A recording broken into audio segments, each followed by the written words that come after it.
Alhamdulillah Rabbil Alamin, wassalatu wassalam ala nabiyil karim wa ala alihi wa ashabihi ajma'in, amma ba'd. Ketemu kembali pada pembelajaran metode penulisan skripsi ya. Pada pertemuan sebelumnya sedikit banyak kita sudah berdiskusi mengenai apa kemarin? Mengenai apa?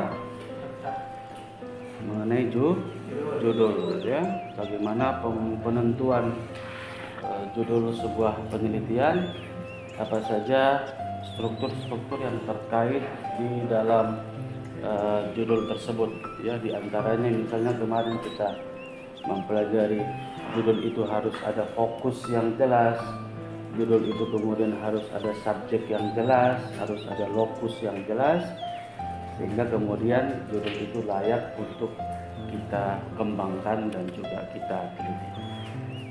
Nah, sekarang kita masuk pada bagian latar belakang masalah ya, dari sebuah penelitian.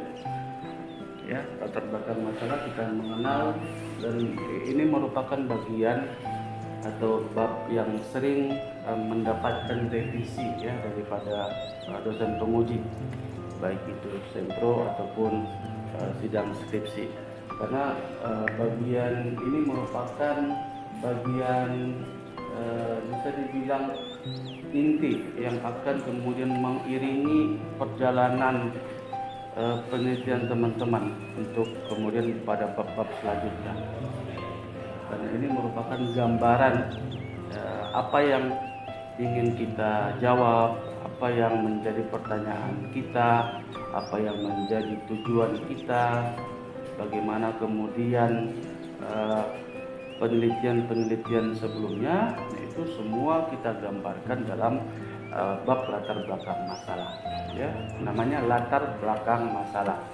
Jadi kita menjelaskan background masalah penelitian yang ingin kita teliti.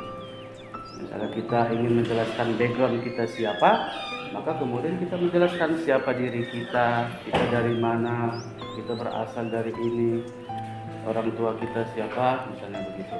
Nah, kurang lebih pada bab latar belakang masalah tentu teman-teman nantinya akan mencoba menjelaskan mengenai alasan mengapa suatu topik penelitian itu dianggap penting untuk dibahas ya. Jadi isinya tentu menggambarkan kondisi atau situasi atau permasalahan yang kiranya dapat dipecahkan di dalam penelitian ini ya. Nah, paling tidak apa saja yang menjadi bagian daripada latar belakang masalah atau struktur-struktur pembuatan daripada latar belakang masalah. Jadi ada tahapan-tahapannya yang perlu teman-teman pahami, ada hal-hal yang perlu teman-teman ketahui di dalam pembuatan latar belakang masalah. Yang pertama adalah pendahuluan umum. Ya, pendahuluan umum ini bisa kita definisikan adalah fenomena. Ya, fenomena bisa kita artikan sebagai peristiwa atau kejadian atau situasi yang kemudian melatar belakangi kenapa kemudian permasalahan ini layak untuk diangkat. Jadi menyampaikan gambaran umum terkait dengan topik penelitian, menguraikan isu yang relevan dengan topik yang dibahas gitu. Jadi pendahuluan umum, jadi semacam muqaddimah ya. Pendahuluan muqaddimah, kita jelaskan apa kemudian background atau history di balik permasalahan yang sedang kita ini merupakan struktur pertama yang teman-teman harus ketahui gitu. Kemudian struktur selanjutnya adalah identifikasi masalah. Jadi setelah kita menjelaskan mengenai fenomena, menjelaskan mengenai gambaran umum atau pendahuluan umum, maka kita langsung menyentuh pada permasalahan-permasalahan yang berkaitan dengan topik kita gitu. Ya, atau identifikasi masalah. Artinya menjelaskan secara lebih mendetail mengapa masalah perlu untuk kemudian diteliti. Ini merupakan bagian kedua yang ada dalam bab latar belakang masalah gitu.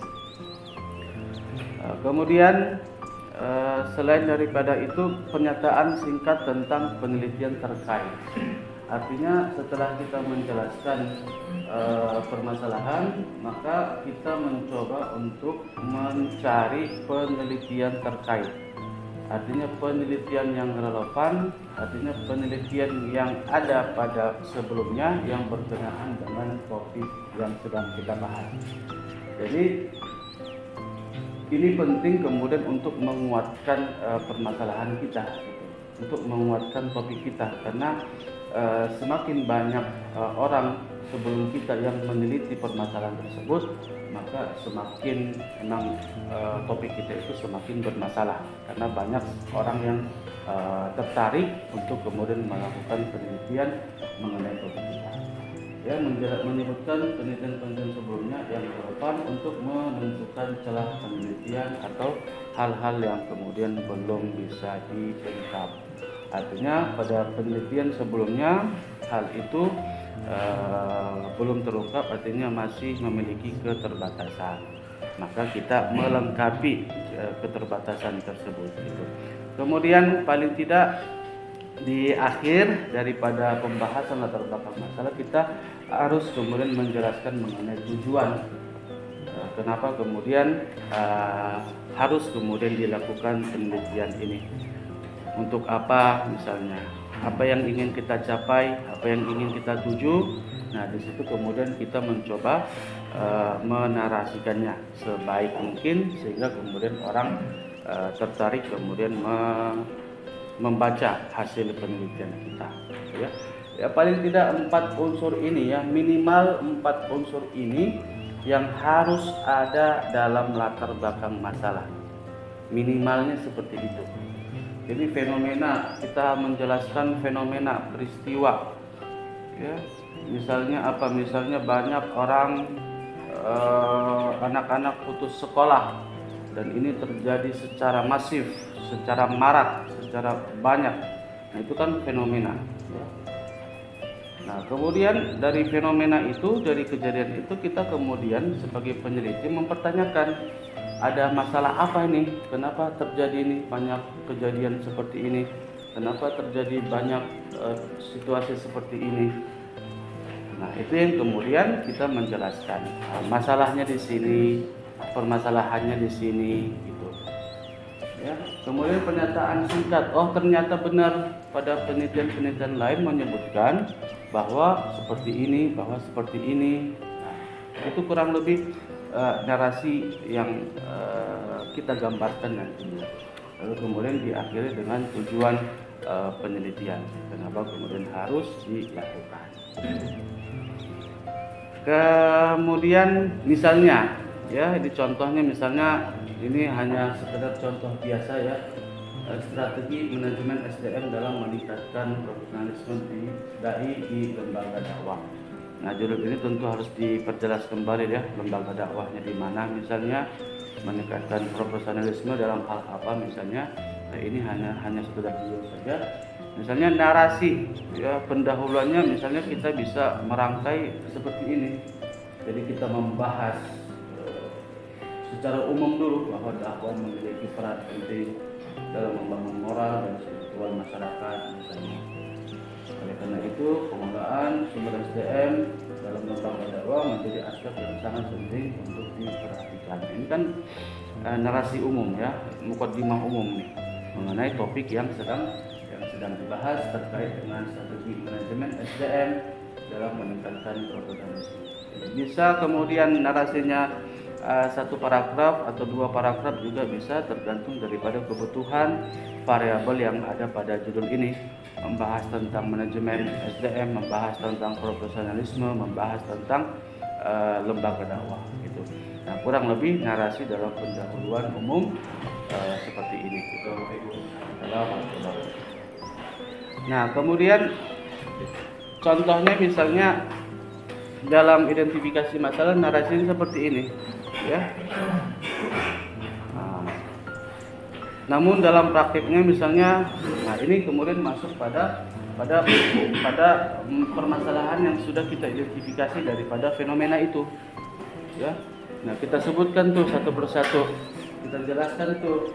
Nah, apa kemudian permasalahan-permasalahan yang muncul daripada fenomena itu. Namun pada praktiknya banyak lembaga yang menghadapi kendala. Kemudian ada tantangannya, ada kemudian minimnya, ada kemudian akibatnya apa. Nah, ini kemudian narasi permasalahan yang teman-teman harus kemudian bisa membuatnya gitu. Kemudian dalam konteks manajemen misalnya kayak jelaskan juga konteks manajemen seperti apa, maka meningkatkan kualitas, mencegah jangkauan, penyebaran nilai masyarakat dengan sistem manajemen SDM yang baik di lembaga dapat memastikan bahwa dari segala macam. Ini adalah contoh bagaimana kemudian kita menarasikan permasalahan atau identifikasi masalah dalam bab latar belakang masalah. Ya. Nah, kemudian pernyataan singkat tadi kurang lebih narasi contohnya seperti ini. Beberapa penelitian sebelumnya telah membahas. Jadi kita mencoba mereview penelitian-penelitian sebelumnya dan kemudian kita mencoba memperbandingkan apa saja yang menjadi persamaan dan perbedaan topik yang sedang kita bahas. Ya, telah membahas, namun masih sedikit yang menyoroti pada aspek manajemen SDM-nya. Jadi pada judul ini lebih menonjolkan pada aspek manajemen SDM-nya. Mungkin penelitian sebelumnya mungkin lebih menonjolkan pada aspek-aspek yang lain. Ya, sehingga kemudian terdapat kemudian tadi celah penelitian atau gap riset, sehingga kemudian tampak adanya unsur kebaharuan dan keunikan daripada penelitian yang kita lakukan. Gitu. Kemudian contoh daripada tujuan penelitian, nah kurang lebih narasinya seperti ini. Penelitian bertujuan untuk mengidentifikasi strategi manajemen SDM yang efektif dalam meningkatkan profesionalisme dari dalam lembaga. Selain itu kemudian juga bertujuan untuk mengeksplorasi tantangan yang dihadapi dalam pengelolaan SDM tadi serta menawarkan solusi yang dapat diterapkan oleh lembaga dakwah. Ya. Paling tidak itu ya narasi yang bisa kita contoh dalam membuat struktur demi struktur dalam pembahasan latar belakang masalah. Ya.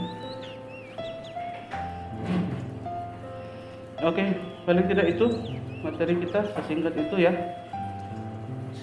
Khusus ya. Sesingkat itu mungkin aplikasinya mungkin sulit nanti ya.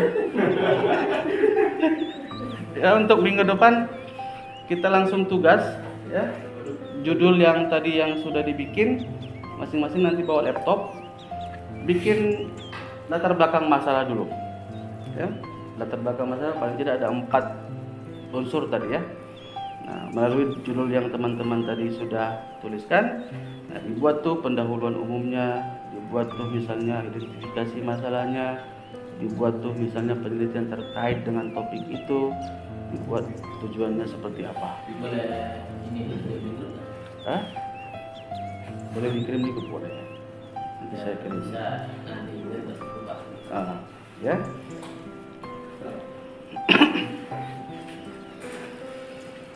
Jadi misalnya seperti kita mencoba menarasikan penelitian terkait, ya, berarti kita mereview penelitian-penelitian yang lain. Kita mencari di Google kira-kiranya apa nih yang sudah ada penelitian yang mirip dengan penelitian saya misalnya. Nah, itu direview, dibaca nih kesimpulannya apa, kesamaan perbedaannya apa, lalu kemudian dinarasikan dalam latar belakang masalah. Ya. Jadi minggu depan tidak ada materi, minggu depan hanya tugas saja. Semua orang bawa laptop dan harus selesai pada pada jam tersebut, khusus pada bab latar belakang masalah. Ya.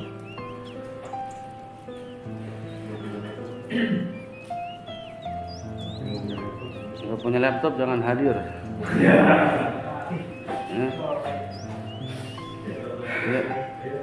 Ya, ingat pertemuan pertama saya bilang kalau bisa goals daripada kuliah kita ini harus sudah menghasilkan draft proposal, ya, harus sudah menghasilkan draft proposal. Proposal itu bab 1 sampai dengan bab 3, ya.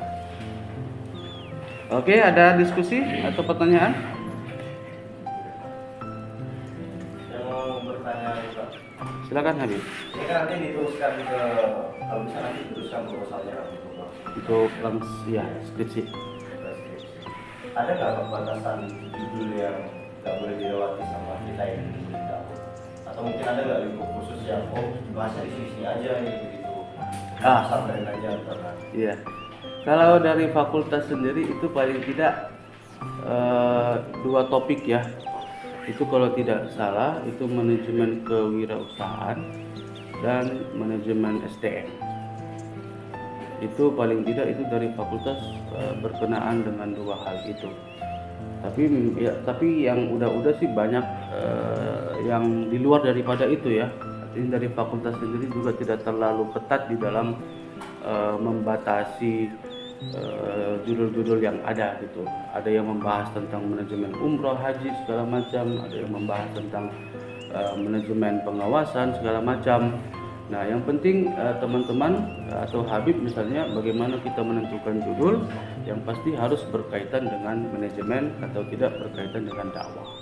Paling 2 hal itu yang kemudian harus dikaitkan. Pada pembahasan sebelumnya kita sudah membahas apa saja nih kaitan-kaitan dengan judul. Jangan kemudian keluar dari prodi yang kita ada. Kemarin kita sudah bahas ya. Harus kemudian mempunyai kesesuaian dengan prodi, kemudian judulnya tidak boleh bertentangan dengan budaya, dengan agama ataupun apapun, dengan agama orang segala macam. Nah, pada pertemuan sebelumnya kita kemarin sudah membahas itu. Nah, paling tidak patokan kita pada 2 aspek itu Habib ya, pada aspek manajemen dan juga pada aspek dakwah. Manajemen usaha, SDM, haji, umrah, wakaf segala macam dikaitkan dengan dakwah.